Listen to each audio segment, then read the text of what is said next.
Magandang umaga po sa ating lahat. Ay, wala pa energy. Magandang umaga po sa ating lahat. Good morning mga bata.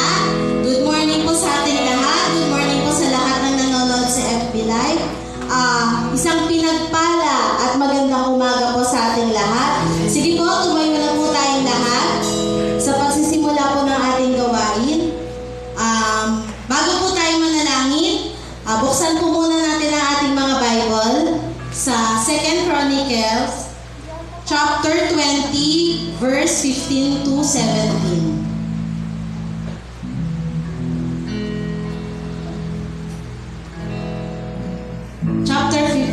Verse 15.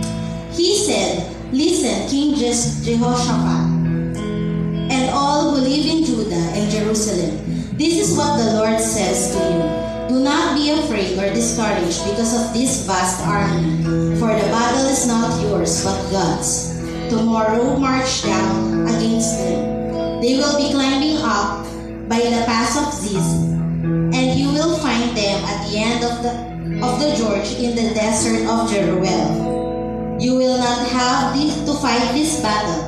Take up your positions and stand firm, and see the deliverance the Lord will give you, Judah and Jerusalem. Do not be afraid. Do not be discouraged. Go out to face them tomorrow, and the Lord will be with you." Purihin po natin ang ating Panginoon sa pagkakabasa ng kanyang salita. Sige po, palakpakan natin ang ating Panginoon. Yes, Lord. Hallelujah, Lord. Tayo po yung manalangin.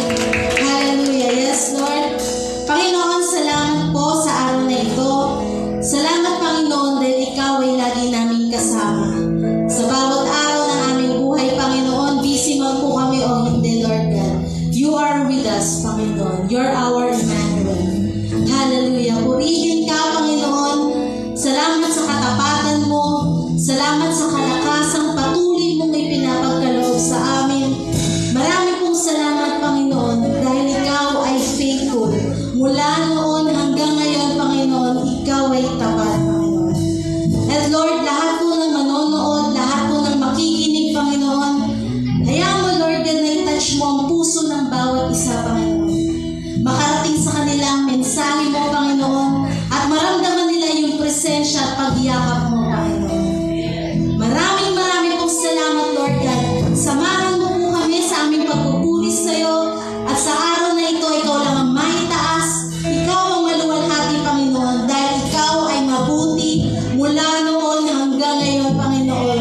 Hallelujah! Purihin ka, pasalamatan ka, ikaw ang maitaas, Panginoon. We claim the victory of our service, Panginoon. Salamat po sa pangalan ni Jesus. Amen and amen.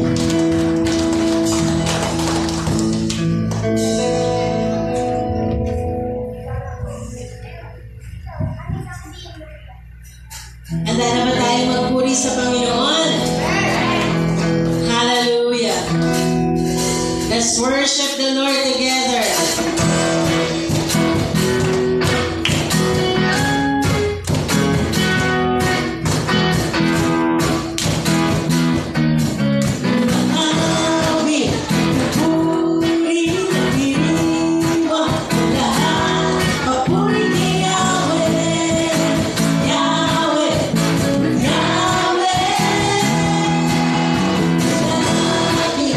Session, Lord,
Diyos.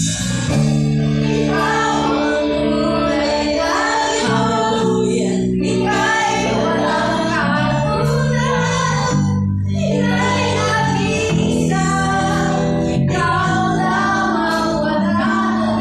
Sa'yo ang aming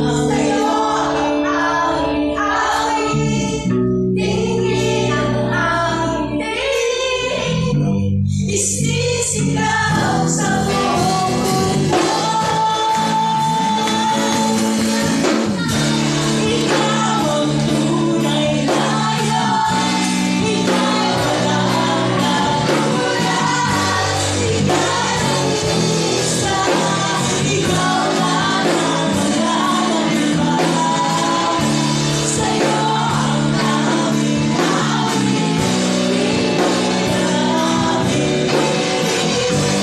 isisigaw sa buong mundo. Isisigaw sa buong mundo. Isisigaw sa buong mundo.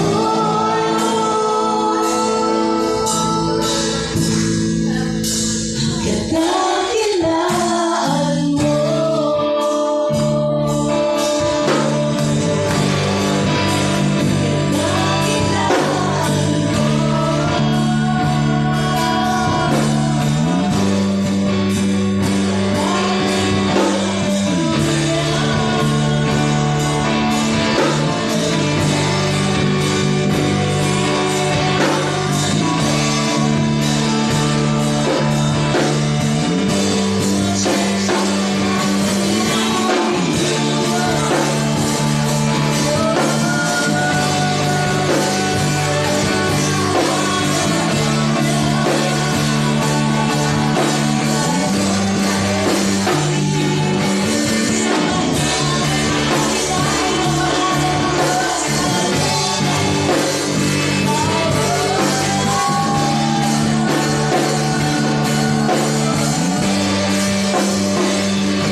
Ikaw ang tunay. Ikaw ang nag-iisa. Ikaw ang banal. Ikaw ang makapangyarihan. Ikaw ang noon, ngayon at bukas. Ikaw ang mula sa walang hanggan patungo sa walang hanggan. Ikaw lamang ang Diyos ng mga Diyos, Hari ng mga hari, Panginoon ng mga Panginoon. Patuloy na aming dinadakila, pinupuri, pinasasalamatan, sinasamba, niluluwalhati ka, Panginoon Diyos. Maraming salamat, Panginoon, sa iyong katapatan at kabutihan sa aming mga buhay. Walang iba, ikaw lamang, Panginoon. Ikaw ang tunay na Diyos at walang katulad. Salamat po, Panginoon. Pinupuri ka namin. Sinasamba ka namin sa pangalan ni Jesus. Amen.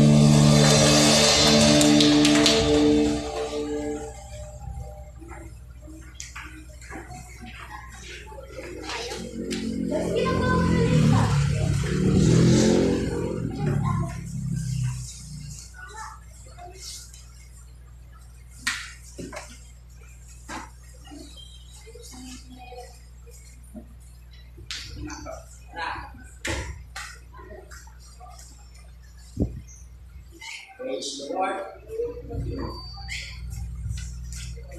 Hallelujah.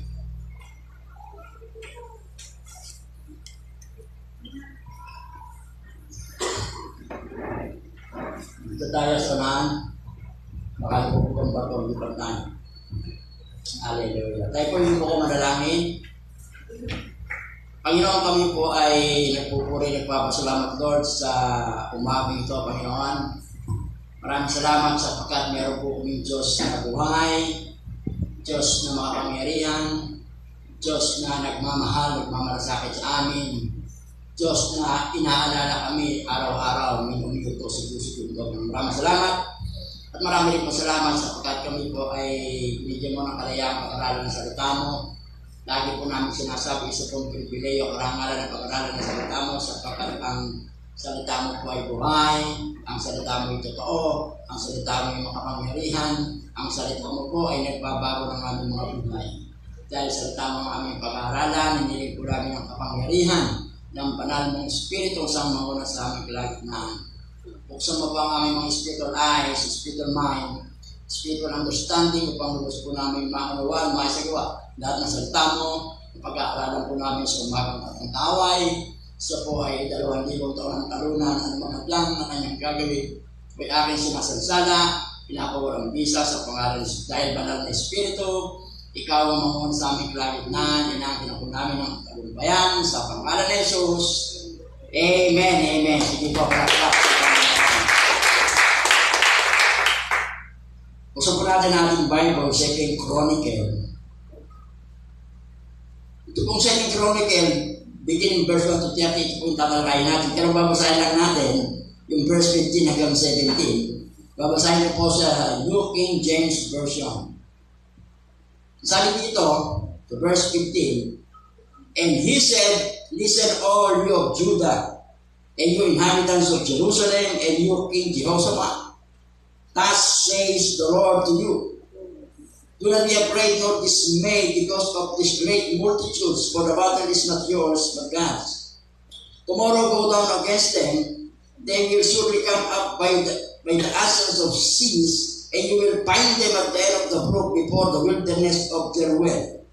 Verse 17, you will not need to fight in this battle. Position yourself, stand still, and see the salvation of the Lord who is with you, O Judah and Jerusalem. Do not fear or be dismayed. Tomorrow go out against them, for the Lord is with you. Ang Diyos ko ang magpapala ng kanyang banal at makapangyarihan sa tag na ating pong binasa at pag-aaralan sa umaga nito. Ang sabi po doon, for the battle is not yours, but the Lord.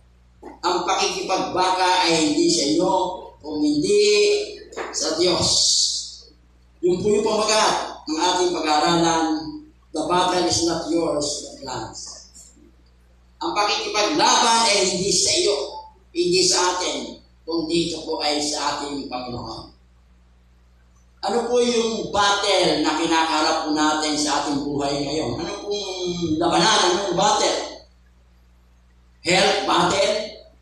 Ang binabaka mo ba yung kalusugan mo? Financial battle? Relational battle? Emotional battle? Ano pong battle o labanan sa buhay ang ating pong hinaharap sa umagang ito o sa araw na ito? May kita pong 3,000 taon na nakararaan, yung pong people of Judah, sila po ay nakaranas ng kanilang sariling digmaan. Bagamat sila po ay nagtagumpay po sila, pero bago po dumating yung tagumpay, sila po ay nag-struggle muna. At doon sa labanan na kanilang naranasan, meron po siyang natutunang napakagandang aral. Kung mababasa po natin sa verse 70, babasahin mo ulit. This battle is not for you to fight. Take your position, stand still, and see the victory of the Lord on your behalf. Sabi sa Tagalog, hindi na kayo kinakailangan lumaban. Manatili na kayo sa inyong kinatatuyuan at maghintay. Makikita niyo ang pagtatagumpay ni Yahweh para sa inyo. Kung 2 Chronicle, chapter 2, verse 1 to 30, ito po yung istorya ng King Jehoshaphat of Judah. Kung natatanda po natin at ang divided kingdom noong panahon ni Solomon, yung Judah, ito po yung southern kingdom na ang capital city ay Jerusalem, at ito po ay nakubkob ng Babylonia noong 586 BC.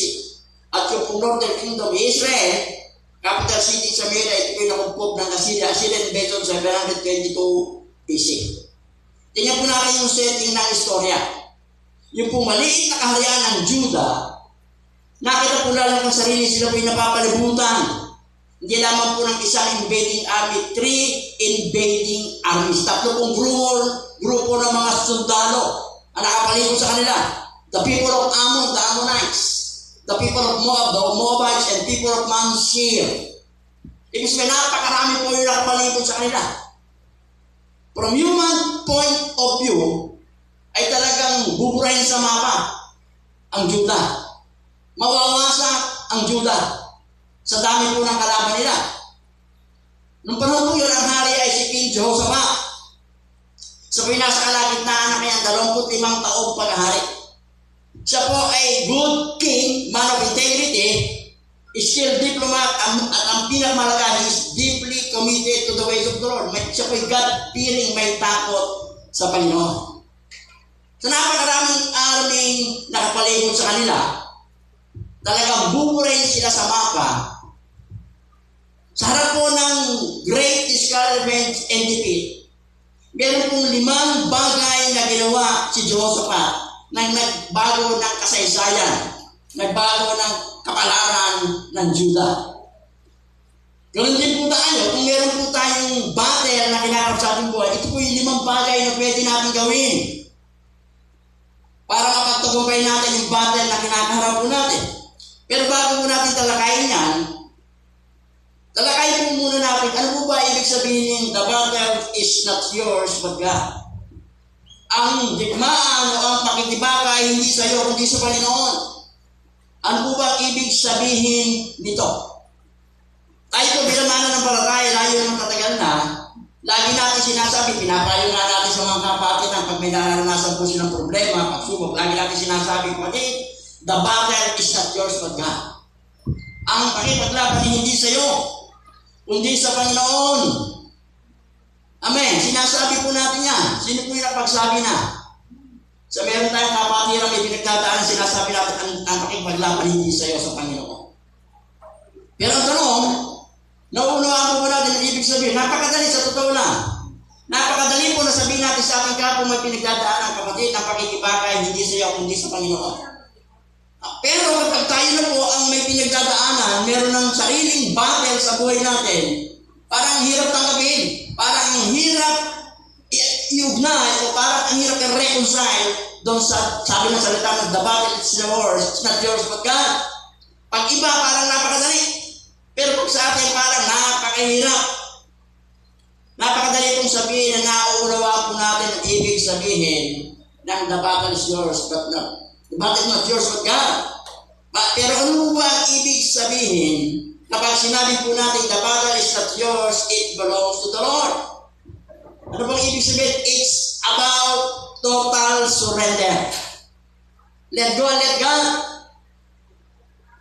It's letting go and allowing God na gawin kung anong kinakailangan gawin para malutas yung problema. Kung ito ipibig na nandun po sa nasa kanya po yan.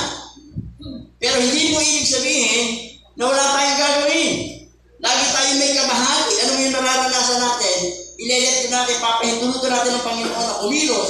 Pero meron pa rin po tayong gagawin. So ito po ay let go and let God. Hayaan natin ang Panginoon na kumilos. Amen.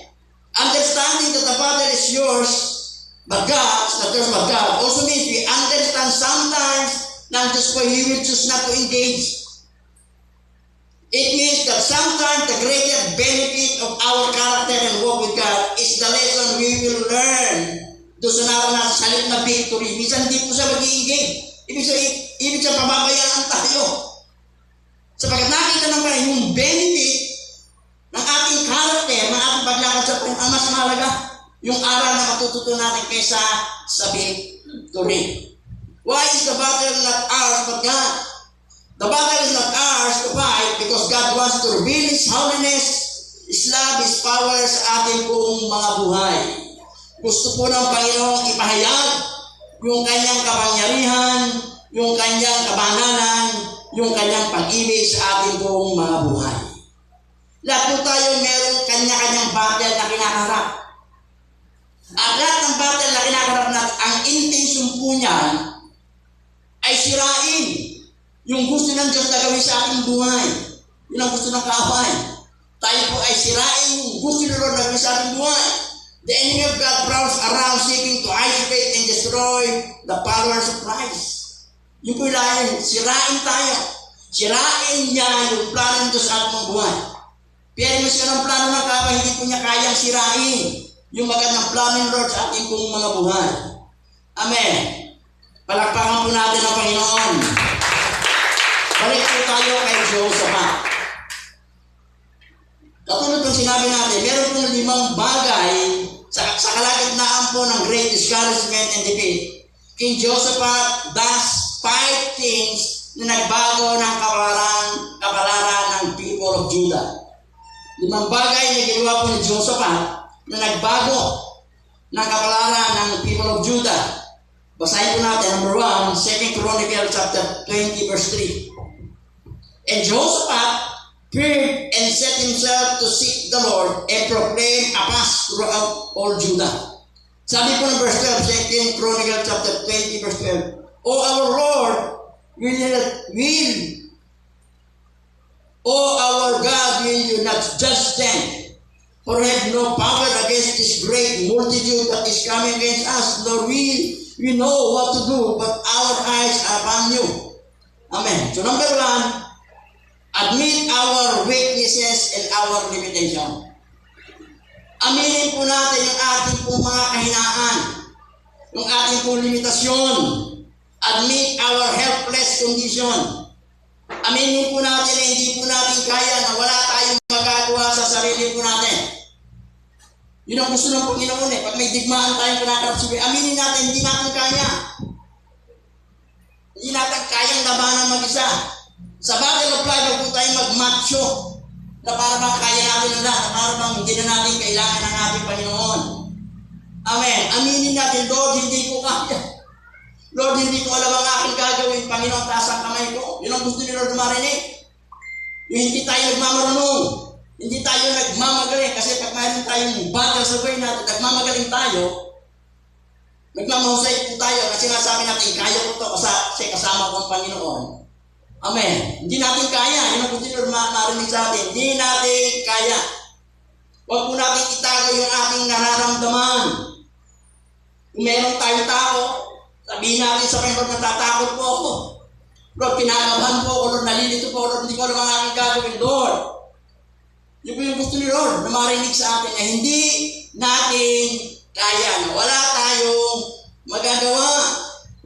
Si King Jehoshaphat, hindi mo tinago na King Jehoshaphat yung kanyang takot at hindi niya po pinagkaila o hindi siya nagkunwari na okay ang lahat ng bagay. Hindi po niya itinago yung kanyang takot. Hindi siya nagkunwari na everything was okay. Ang sabi po ng Bible, sa binasa natin, humingi siya ng tulong sa Panginoon at sinabi niya yung weaknesses in public. Sa public na sinabi niya kaya hindi ko ito kaya. Hindi po namin alam ang gagawin. Hindi po niya ito kinaya. Inamin niya, hindi niya kaya ang kanilang kalaban at hindi nila alam ang kanilang gagawin.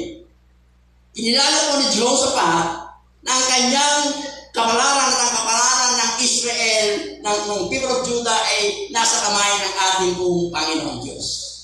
Yun naman talaga eh. Yung kapalaran natin ay nakasalalay po sa kamay ng ating Panginoon. 2 Chronicles chapter 20 verse 3, sabi po dito, natakot si Jehoshaphat, hindi po itinago.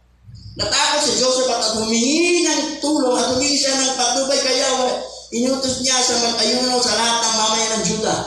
Nagtawag po siya ng fasting. Sabi ng verse 12, 2 Chronicles chapter 20 verse 12, ikaw po ang Diyos namin.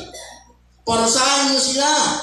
Hindi namin kayang labanan ang ganitong karaming hukbo. Hindi po namin alam ang aming gagawin sa iyo lamang kami umaasa. So inamin po ni Jehoshaphat, Lord, hindi namin kaya. Hindi namin alam ang aming gagawin. Napakalaga po ng admission. Admit that we are helpless and dependent in our own. Kailan po yung last time na naisip po natin sa kaibigan natin Kristiyano yung ating kahinaan?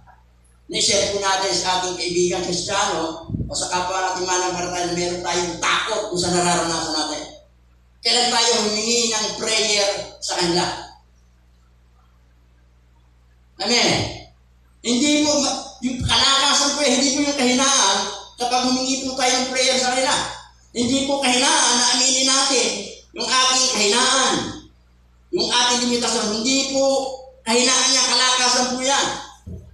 Nangangailangan po ng lakatan daw para masabi mo. Sa kapwa mo mananampalataya, natatakot ka sa nararanasan mo. Kailangan ng tapang para sabihin mo sa kapwa mo, Kristiyano, yung kahinaan mo. Na kinakabahan ka, hindi mo alam ang gagawin mo, nalilito ka na sa buhay mo. Kailangan po dyan ay tapang. So yung pag-admit ng limitation, yung pag-admit ng kakulangan natin, hindi po kahinaan, yun po ay kalakasan. Amen. Pag hindi mo masabi, ibig sabihin, hindi malakas ang loob mo. Sino ba magsasabi ng kahinaan sa kanyang kapwa? Sino ba magsasabi sa kanyang kapatiran na mayroon ka na lang sinasabi mo natatakot ako? Hindi ko alam ang gagawin. Walang gano'n, di ba? Kasi tayo piling macho. Pag may nararanasan tayo, parang pagtatanong tayo, Brad, okay na kayo? Okay ako, pastor. Brad, okay ako. Hindi natin maamin na natatakot tayo. Hindi natin maamin na nalilito na tayo sa nararanasan natin. Hindi natin maamin yung kahinaan natin, yung limitasyon po natin. Amen. Palakpakan po natin ang Panginoon. Admit our weaknesses and limitation. Wag po tayong magmagaling. Lahat po tayo may naranasan. Ang gusto ng Panginoon, taas ang kamay. Lahat po tayo naranasan natin yan na talagang, Lord, hindi ko po kaya. Hindi ko po alam ang aking gagawin, Panginoon. Natatakot po ako. Nalilito ako, Panginoon. Pag yung sinabi natin, doon po lalabas yung power ng Panginoon. Marirelease po. Kasi pag sinabi po natin yan, ipapakita natin pananampalataya at doon po marirelease yung power ng Panginoon. Pag nasabi natin, Lord, hindi ko kaya, hindi ko alam ang aking gagawin, nalilito ako, doon po papasok. Doon po i-release ni Lord yung kanyang kapangyarihan, yung kakayanan para ma-overcome po natin yung ating nararanasan. Aminin natin, admit our weaknesses and limitation. Palakpakan po natin ang Panginoon. Kapag sinabi natin, Lord, kayang-kaya ko to kasi ako po ay veterano ng Kristiyano. Iyak-iyak, Lord, sisig. Sinabi po natin kaya makikita natin sarili natin na katapanan po tayo. Number 2, 2 Chronicle, chapter 20, beginning verse 5. Ito po ang prayer ni Jehoshaphat. Babasahin ko lang po 5 hanggang 7. Then Jehoshaphat stood in the assembly of Judah and Jerusalem, in the house of the Lord before the new court, and said, O Lord, God of our fathers, are you not God in heaven? Or do you not rule over all the kingdoms of the nation? And in your hand is there not power and might so that no one is able to withstand you. Sabi ng verse 7, Are you not our God who drove out the inhabitants of this land before your people Israel and gave it to the descendants of Abraham, your friends, forever? So number 2 na ginawa po ni Jehoshaphat. At dapat din natin gawin kapag meron po tayong battle na place our full confidence in God. Ilagay po natin yung ating buong pagtitiwala sa Panginoon. Kapag ating pong ilagay ang ating buong pagtitiwala sa Panginoon, kapag tayo po yung merong pinagdadaanan, sigurado po tayo matatanggap natin yung kailangan natin kung ito ay kailangan natin. Matatanggap natin yung kailangan natin kung ito po ay kailangan natin. Kapag hindi pa natin kailangan, hindi ibibigay, tatanda po natin si Abraham nung iyahandog na sa Isaac. Ang sabi ni Isaac, Ama, meron na pong panggatong at apoy, panggatong at lahat ng gagawin, meron na po panggatong, meron na apoy. Nasaan po yung iyahandog? Ang sabi ni Abraham, God will provide. Nung hindi niya pa kailangan, wala pa po yung iyahandog. Pero nung kailangan niya, nung sasasakin na yung kanyang anak, inawat ng angel of the Lord, tapos may nakita po siyang tupa na nakasabit ng sungay. Sa sarakat po kinuha niya kapalit ni Isaac. Amen. Kapag inilagay po natin yung buong pagtitiwala natin sa Panginoon, kapag tayo may pinagdadaan, battle sa ating buhay, tatanggapin po natin yung kailangan natin, kung kailan natin ito kailangan. Palakpakan po natin ang Panginoon.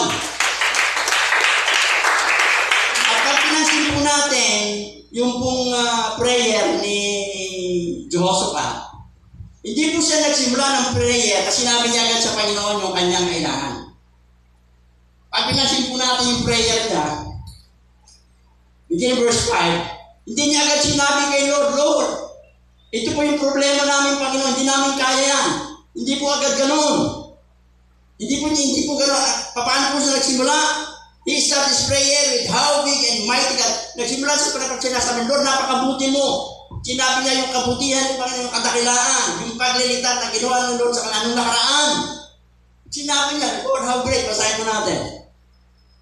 Sabi po dito, then Jehoshaphat stood in the center of Judah and Jerusalem in the house of the Lord before the new court, tuwing panalangin, and said, O Lord, of our fathers, are you not God in heaven? Sinabi niya po muna yung mga kabutihan ng Panginoon, yung katapatan ng Panginoon sa Israel. Bakit niya po sinabi yan? Sapagkat ito po yung nagbibigay ng karangalan sa Diyos at nagpapaalala sa Kanya at sa bansa, sa people of Judah, kung ano ang magagawa ng Panginoon. Pinalala niya muna, Lord, napakabuti mo.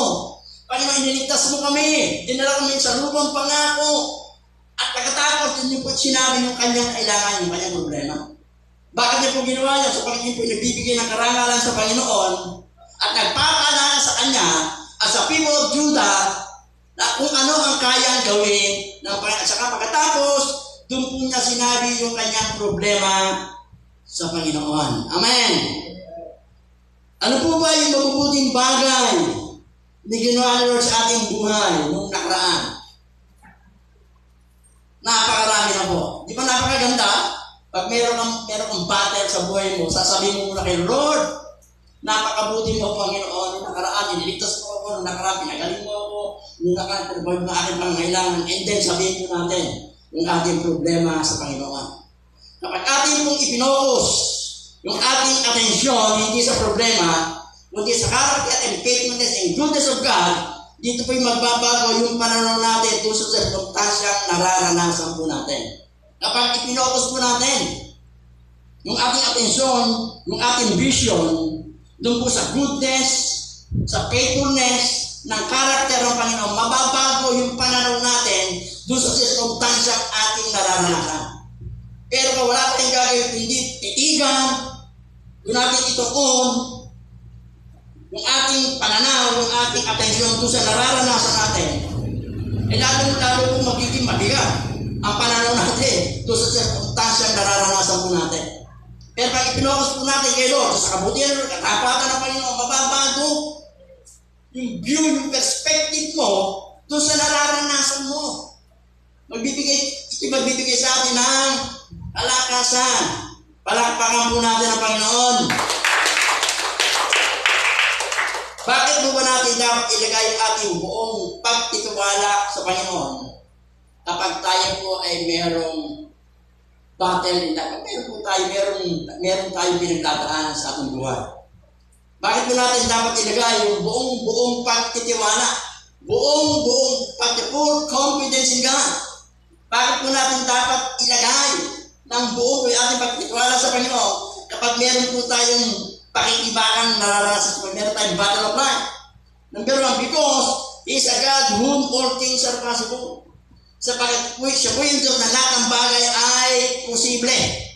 Sabi po ng Matthew chapter 19 verse 25 to 26, but Jesus looked at them and said to them, with men this is impossible, but with God all things are possible. Lahat ng bagay posible sa Panginoon. Kung ating nararanasan marahil sa panahon natin, imposible, pero sa Panginoon, walang imposible. Yung mga masakit karamdaman na sinabi ng doktor, wala na. Medically speaking, di ba ganun sinasabi nito, di ba yung mga doktor, pag talagang wala ka ng, ibig sabihin wala ng, hindi ka naman papagkalay, sabi, iba sa Diyos mo na lang. Di ba sinasabi ng doktor? Kasi bakit? Alam niya na ang Diyos lang may kapangyarihan. Amen. Na gumawa ng himala. Amen. So ipagkatiwala natin sa Panginoon, pag wala pong imposible, gaano mang ka-imposible sa tingin mo yung nararanasan mo, gaano mang kahirap yung nararanasan, alam mo, walang magagawa, pagkatiwala natin sa Panginoon, walang imposible sa Diyos. Siya po'y bumubuhay ng patay. Amen. Palakpakan po natin ang Panginoon. sabihin ng doktor, meron ka ng taning. 5 buwan na lang ang nalalagi sa buhay mo. Pag sinabihan kang gano'n, siyempre talagang mag-discourage ka. Pagkatapos ipopokus mo ba? 5 buwan na lang ako, 5 buwan na lang ako, 5 buwan na lang. Talaga 5 buwan ka na lang. Pero bagamat gano'n, sinabi ng doktor, ipopokus mo sa kaputihan ng Lord, ibibigay mo sa Panginoon, sapagkat alam mo, walang imposible sa Panginoon. Doon po kikilos ang kapangyarihan ng Diyos. Doon po kikilos sa miracle ng ating Panginoon. Awal sa miracle working God. Walang imposible sa Panginoon. Ilalagay po natin ang ating full confidence sa Diyos because He is a God whom all things are possible. Number 4, because He is a God whom nothing is too hard. Wala pong mahirap. Wala pong mahirap. Sabi po ng Jeremiah chapter 10 to verse 27, Behold, I am the Lord, the God of all flesh. Is there anything too hard? Meron mahirap sa akin. Kaya natin ilalagay yung pagtitiwala buong po sa Diyos sa ano man ang nararanasan natin sapagkat wala pong mahirap. Walang mahirap sa Panginoon at sa Panginoon sisiw. Yan po yung favorite verse ko. Jeremiah chapter 10 to verse 27. At yan po ay naging realidad sa buhay ko at pinatunayan ng Panginoon sa akin yung katotohanan ng salita niya. I am the Lord of all grace and nothing is too hard. Meron bang mahirap sa Diyos? Walang mahirap. Sa atin, mahirap. Minsan yung pinagdadaanan natin, sa tingin natin parang wala na talaga. Sa human point of view, minsan yung naranasan natin parang dead end na. Parang ito na. Pero meron po tayong Diyos na dapat pagtiwalaan. Diyos na walang imposible, Diyos na walang mahirap. Amen. Palakpakan po natin ang Panginoon. Bakit po natin dapat ilagay ang lahat ng ating pagtitiwala sa Panginoon? Because He is a God who is able to know our needs even beyond what we know ourselves. Sapagkat sa po yung Diyos na nakakaalam ng ating pangailangan, higit sa alam natin sa pangailangan natin. Ephesians 3:20. Now to Him who is able to do exceedingly abundantly above all that we ask for or think according to the power that work in us. Alam niya yung pangangailangan natin. Kaya ilalagay natin yung pagtitiwala. Ilalagay natin. Pero sapagkat alam ni Lord yung pangailangan natin, higit sa alam natin. He is a God who knows everything about us. Sa po yung Diyos na nakakalam ng lahat ng bagay sa atin. Sabi po ng Psalm 139 verse 13, For you formed my inward parts, you covered me in my mother's womb. Sabi po ng verse 15 to 16, My prayer was not hidden from you. When I was made in the secret and secretly wrote in the lowest part of the earth, your eyes saw my substance, being yet unformed. And in your book they all were written the days fashioned for me, when as yet there were none of them. At wala pang muliin lahat ng bagay sa buhay natin alam ni Lord. Maging yung bilang po natin dito sa lupa, kung hanggang kailan po tayo alam ng Panginoon. Kaya dapat natin igay lahat ng pagtitiwala kay Lord. Full confidence. Ano mo po yung nararanasan natin? Palakpakan po natin ang Panginoon. Admit our weakness and limitation. Number 2, place our full confidence in God. Number 3, 2 Chronicles chapter 20, verse 15 to 17. Nabasa na po natin ito kanina. Hindi ko na po babasahin, binasa natin kanina. Number 3, trust in His promises. Magtiwala po tayo sa pangako ng Panginoon. Kung yung people of Judah ay hindi mo nagtiwala sa pangako ng Panginoon, baka po naging iba yung resulta ng digmaan. Baka hindi tagumpay, kundi masakit. Sila po kasi, 3 grupo ng army yung kalaban nila. Tiny, maliit na kaharian ng Judah. Kung hindi sila naniwala sa pangako ni Lord, mababago yung resulta ng digmaan. Masakit. Mauubo sila. Pero nagtiwala po sila. Nagtiwala po sila kaya nakaranas po sila ng pagtagumpay. Nakita na yung pagtagumpay na ginawa ng Panginoon sa kanila. 2 Corinthians chapter 20, verse 15 to 17, meron po tatlong mensahe ang Panginoon na binigay kay King Jehoshaphat sa Judah. Nasa kanila po yung choice kung ito po ay gagawin nila o hindi. Nasa kanila yung choice kung papaniwalaan nila o hindi. Tatlo po yung mensahe na binigay ng Panginoon. Nasa kanila kung maniniwala sila o hindi. Nasa kanila kung sila ay magtitiwala sa Panginoon o hindi. Ang unang mensahe sa verse 15, the Lord gave them to be, do not be afraid or discouraged in the face of their enemies because the battle is not theirs, it's God. Unang sabi, huwag kayo matakot. Ang pakikipaglaban, hindi sa inyo, sa akin, sabi ng Panginoon. Pangalawa, sinabi ng Panginoon kung nasaan yung kaaway, kung saan nila matatagpuan yung kaaway. Pumunta kayo, doon yung matatagpuan ng kaaway. Itinuro ni Lord yung pwesto ng kaaway. Una sinabi, huwag kayo matakot. Kasama niyo ako, akin ang pakikipaglaban. Pagkatapos, sinabi Lord, doon sila matatagpuan. Sinabi yung lugar na kung saan naando. Pagkatapos, sabi po ng verse 17, instead of fighting, huwag kayong lumaban. Sabi po ng verse 17, you will not need to fight in this battle. Position yourself, stand still, and see the salvation of the Lord. Huwag kayong matakot, sabi ng Panginoon. Itinuro yung inuloro na. Pagdating doon, sabi na, huwag kayong lalaban, huwag kayong maglaban. Stand still. Stand still, sabi. Isipin po natin. Sa human point of view, hindi po gano'n ang pakikipaglaban. Susugod ka sa kampo ng kalaban na talagang outnumber ka, pagkatapos sasabihin yung boss mo, huwag ka makikipaglaban, tumayo ka lang, stand still. Ano kaya? Sa human point of view, ito po ay suicide mission. Massacre. Pupuntahan yung kalaban mo, triple ang dami sa'yo. Pagdating daw yung kalaban mo ay talagang mga well-trained mo yan. Yung mga sundadong kalaban, Moabite, mga well-trained. Pagdating doon, huwag makipaglaban, tumayo ko na lang. Magpabanjing-banjing ka na lang. Sa human point of view, ay suicide mission po yan, patay sila.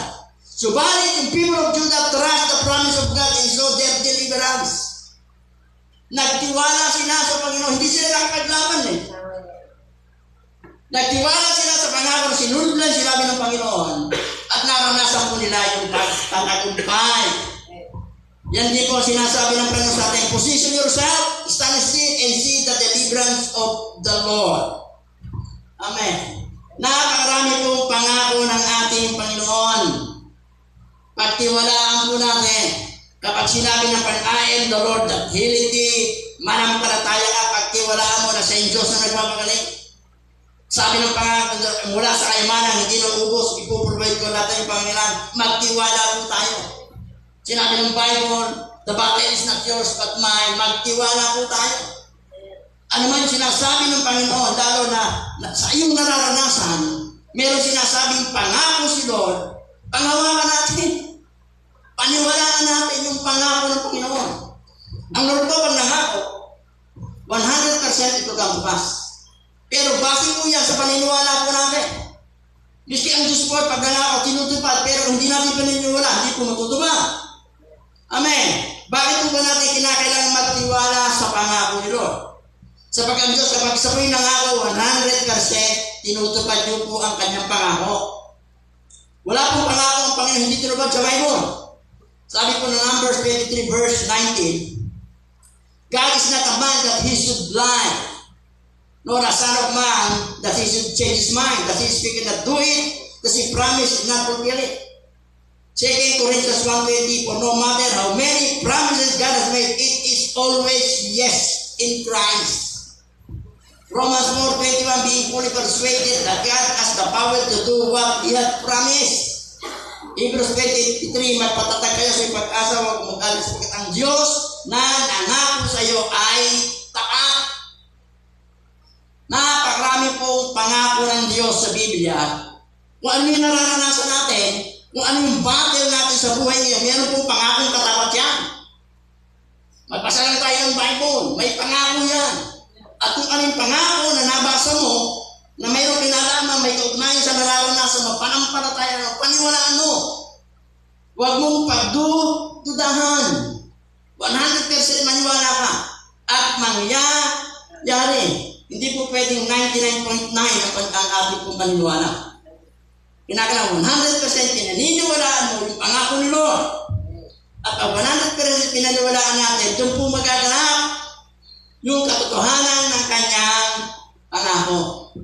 Kasi pag mayroong pagdududa, hindi po talaga magaganap yung pangako. Sabi ng Lord, I am the Lord that healeth thee. Panampalatayan natin. Pero hindi ibig sabihin na hindi tayo ang Diyos ko gumagamit ng kaparanahan. Ang Diyos nagpapagaling instantly. Sasabihin lang ni Lord, tumayo ka dyan. Silver and gold have not. But what I have, give to in the name of Jesus Christ of Nazareth, rise and know. Sabi po ni Peter. Pinatayin niya sa salita lang gumanin. Pero may pagpapagaling si Jesus na meron po siyang ginagamit ng kaparanahan. Yung isang bulag, di ba, bulag po siya. Tapos di ba yung putik, pinahid sa mata. Ibig sabihin, may mga ginagamit na kaparaanan. Ang malaga, pinaniniwalaan mo na sa iyo may papagaling. Saan mga kaparaanan?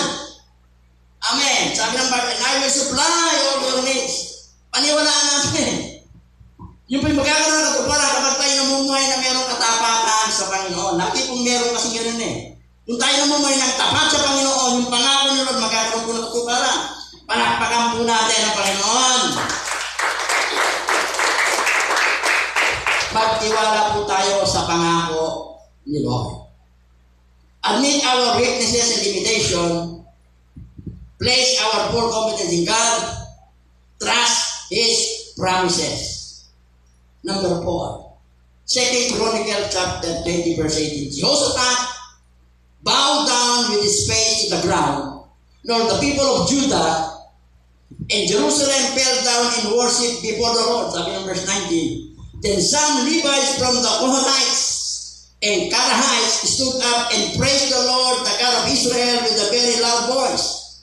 Verse 20, after consulting people, Jehoshaphat appointed men to sing to the Lord and praise Him for the splendor of His holiness as they went out at the head of the army, saying, give thanks to the Lord for His love endures forever. Number 4 na ginawa po ng Joshua, dapat natin gawin. Ano ang battle natin sa buhay?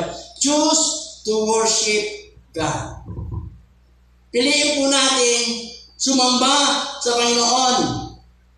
Sa kalagitnaan po ng fear and discouragement, sa kalagitnaan po ng uncertainty, walang katiyakan, na yung 3 batalyong army palapit na sa kanila, ano po ang ginawa ni Jehoshaphat at ng people of Judah?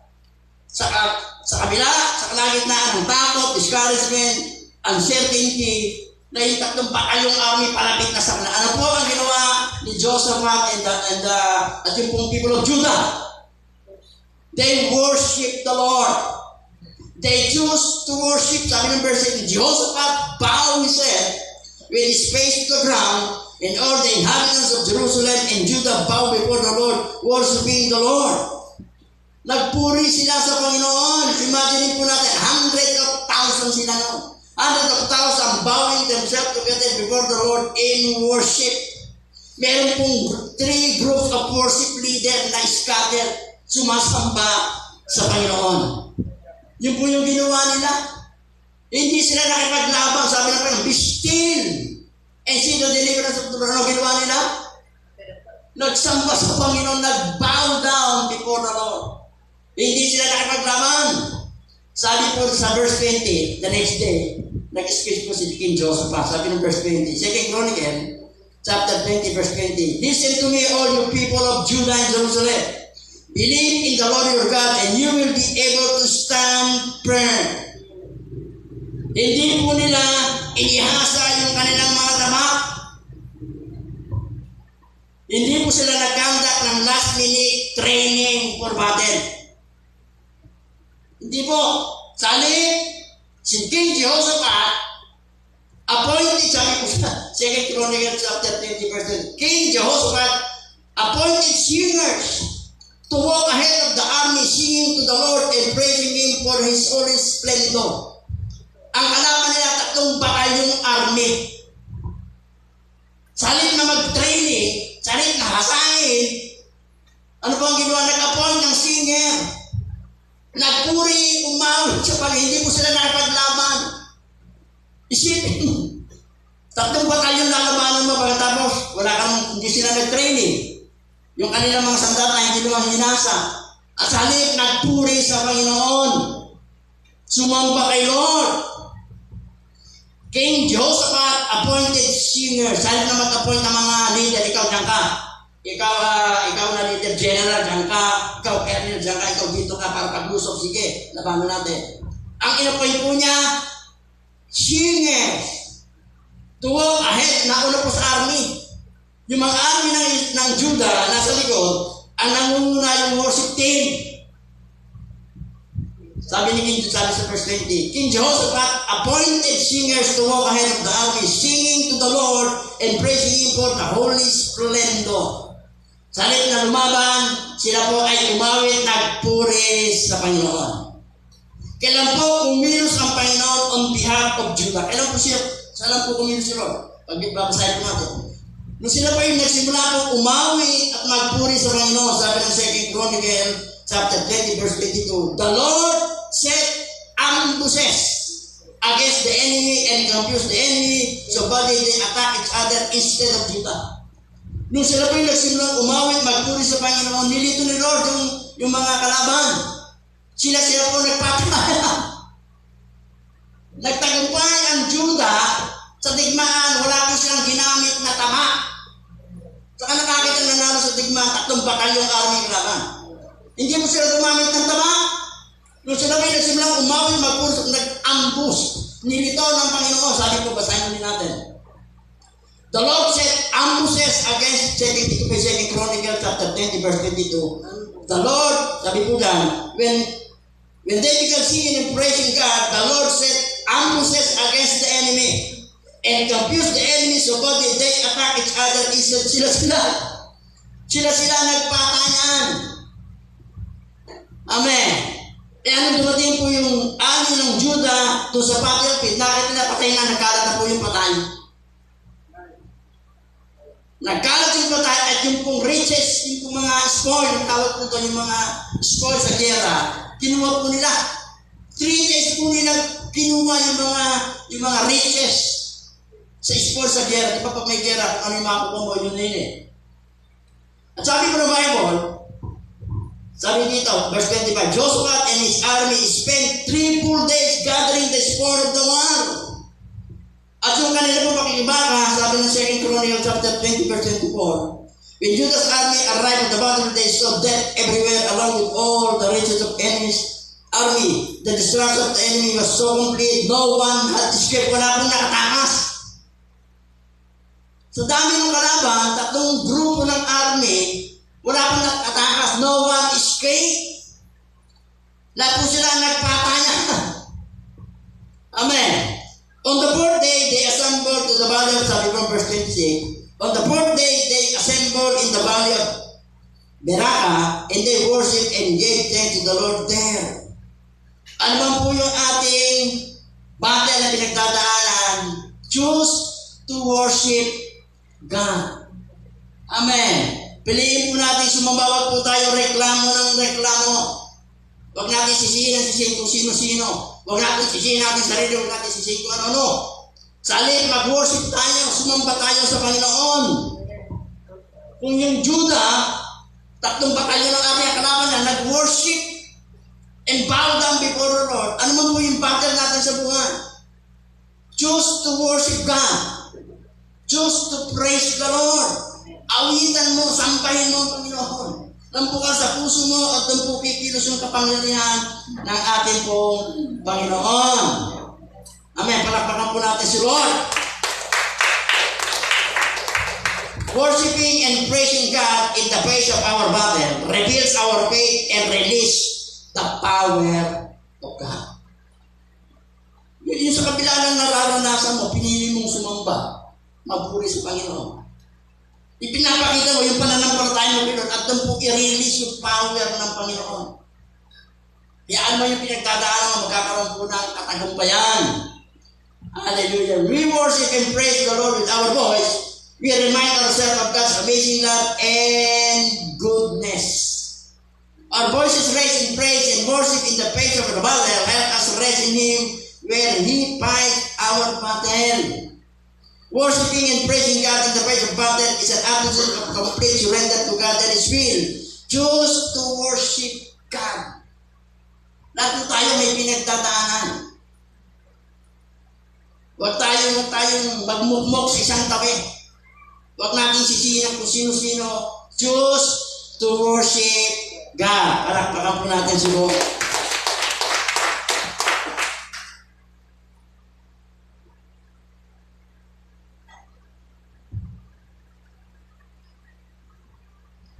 Admit our weaknesses and limitation. Place our full confidence in God. Trust His promises. Choose to worship. Number 5, 2 Chronicle, chapter 20, begin verse 22. Sabi ko ng verse 22. Now when they began to sing, to praise, the Lord set ambushes against the people of Ammon, Moab, and Mount Seir, would come against Judah, and they were defeated. For the people of Ammon and Moab stood up against the inhabitants of Mount Seir to utterly kill and destroy them. When they had made an end in the inhabitants of Seir, they helped to destroy one another. So when Judah came to a place overlooking the wilderness, they looked toward the multitudes, and there were their dead bodies fallen on the earth. No one had escaped. Wala po nakatakas. When Jehoshaphat and his people came to take away their spoil, they found among them an abundance of valuables of the dead bodies and precious jewelry, which they steal of themselves more than they could carry away. And they were 3 days gathering the spoil because there was so much. And on the 4th day they assembled in the valley of Beraka, for there they blessed the Lord. Therefore the name of the place was called the valley of Beraka until this day. Then they returned, every man of Judah and Jerusalem, with Jehoshaphat in front of them, to go back to Jerusalem with joy, for the Lord had made them rejoice over the enemies. So they came to Jerusalem with string instruments and harps, trumpets, the house of the Lord. And the fear of the Lord was on all the kingdoms of those countries when they heard that the Lord had fought against the enemies of Israel. Then the realm of Jehoshaphat was cried, but this God gave him all the rest. Kapag naabit na po natin yung ating kahinaan sa Panginoon, when we place our full confidence in God, when we trust His promise and we choose to worship, number 5, wait for victory. Maghintay na po tayo ng tagumpay. Nung inamin na po natin yung Lord yung ating kahinaan, inamin na natin yung ating limitasyon, kapag nailagay na po natin yung ating buong pagtitiwala sa Panginoon, kapag tayo nagtiwala sa Kanyang pangako at pinili po natin sambahin si Lord, wait for victory. Ito yung final point. Wait for victory. Judah's victory was incredible. Sabi ng verse, the Lord caused the armies of Ammon, Moab, and Mount Seir to start fighting among themselves. Not only did Judah survive an imminent invasion, not only Judah survived it without swinging the sword. Sila po yung nagtagumpay sa digmaan na wala po sa anong ginamit ng tama. Hindi po nila ginamit ng tama. And we also read, it took 3 days to collect the spoil of the one. Amen. Ulitin po natin. Kapag atin pong inamin yung kahinaan natin at ating limitasyon sa Panginoon, kapag nilagay po natin yung ating buong pagtitiwala kay Lord sa ating pong nararanasan, kapag pinili po natin pagtiwala ng pangako ni Lord, pag pinili po natin sambahin si Lord, wait for victory. Ang kasunod po niyan ay tagumpay na. Amen. At yung istorya po ay nagwakas, sabi po doon sa 2 Chronicle chapter 20 verse 30, and the kingdom of Jehoshaphat was at peace, for his God was given the rest for every side. When we admit our weaknesses and limitation, when we place our full confidence in God, when we trusted His promises and chosen to worship, there's only one thing left. We need to wait for victory. Hintayin na po natin yung tagumpay. Amen. Ano man yung battle na pinagdadaan natin, nagawa po natin itong sinasabi natin. Wait for victory. Kung ano may nararanasan ang tagumpay, minsan ang tagumpay hindi po immediately. Minsan iyan po ay merong katagalan minsan. Kasi tinitingnan ng Panginoon yung ating pong faith, tinitingnan ng pananampalataya natin. tatandaan po natin, nung sinabi ng Panginoon nung tinawag siya si Abraham, sinabi ng Panginoon, magiging anak ka ng maraming bansa. Ang edad ni Abraham po doon ay 75 years old. 75 years old. Pinaniwala ni Abraham. Kailan po nangyari? Almost 25 years ang nakalipas bago nagkaroon ng katuparan. Kasi nung napanak siya sa 99 niya, around 100 na siya si Abraham. Ibig sabihin, pinangakuan siya ng 75 years old siya. Umabot ng 25 years bago natupad yung pangako. Amen. Ibig natin sabihin, yung tagumpay, minsan may tagumpay tayo, sa nararanasan na talagang automatic, immediately tagumpay. Pero minsan mayroong paghihintay. Ang mahalaga, nagawa na natin, dapat natin gawin, naniniwala tayo, dapat yung tagumpay, miskin hindi immediate, miskin hindi biglaan. Maghintay tayo, darating po ang tagumpay. Amen. Palakpakan po natin ang Panginoon. Amen. So, maaari, meron po tayong pinagdadaanan na sitwasyon beyond our control. O meron ko sinasabi natin na kontrolado natin, nararanasan natin. Masasabi lang natin, base sa ating pinagdadaanan, wag po tayo makibaka sa sarili natin. Sabi ng Panginoon, the battle is not yours but mine. Ang pakipaglaban ay hindi sa iyo, hindi sa Panginoon, sa akin yan. Ibigay po natin kay Lord. Ulitin po natin. When we admit our weaknesses and limitations, aminin po natin, ano man po yung nararanasan mo, ano man battle meron ka, aminin mo. Aminin natin, hindi natin kaya. Aminin natin yung kahinaan natin, yung limitasyon natin. At pagkatapos, ilagay po natin yung buong pagtitiwala sa Panginoon. At pagkatapos, pagtiwala po tayo sa Kanyang pangako. At pagkatapos, choose to worship God. Sambahin po natin ang Panginoon. Iwasan po natin, pag-iwag po natin kung ano po yung nararamdaman natin. Kung ano sabihin po natin, huwag natin itago. Kung may takot, sabihin natin sa Panginoon. Yun po yung total. Yung pag-amin ng kahinaan. Amin natin, kung tatakot, kalilito po tayo. Pag nagawa po natin yung apat na yan, mag-intay po tayo ng katagumpayan sapagkat sigurado po ang katagumpayan. Palakpakan po natin ang Panginoon. The battle is yours, is not yours, but God. Tayo po natin tumayo. Ulitin natin, lahat po tayo mayroong digmaan pinagdadaanan. At kalimitan sa digmaan natin is spiritual warfare. Bagat minsan, miskin nga po yung mga sakit karamdaman, spiritual warfare yan eh. Kasi ang may akta po na sakit karamdaman, kaawan, spiritual warfare po yan. Amen. Kaya ang buhay Kristiyano, hindi po madali. Kasi digmaan nga eh. Pero dapat natin tandaan, sinabi ng Biblia, the battle is not yours but mine. Ang pakikulaban, hindi sa iyo, sa akin. Kung ano yung naranas, ilekto po natin. Hayaan natin ang Panginoon kumilos. Ipaubayan natin sa Panginoon at kung ano yung sabihin nyo sa atin, gawin po natin. Kasi ang tagumpay, hindi po one way. Si Lord ang lalaban para sa atin, pero hindi ibig sabihin wala po tayong gagawin. Meron tayong bahagi sa tagumpay na mararanasan po natin. Yung ating pong pagtitiwala sa Panginoon. Buksan po natin, huwag nyo buksan. Buksan ko po sa Numbers chapter 6. Lahat po tayo merong mga battle. Yung mga battle natin na pagdaan na pagtagumpay natin iba. Meron pa mga battle. Hindi po natatapos ang pakikiba sa buhay. Hanggat na andito tayo sa lupa at di pa dumadating ating Panginoon, meron po tayong digmaan mararanasan, pero mabuting balita, ang digmaan hindi po para sa atin, ang Diyos po nakikipaglaban para sa atin. Numbers chapter 6.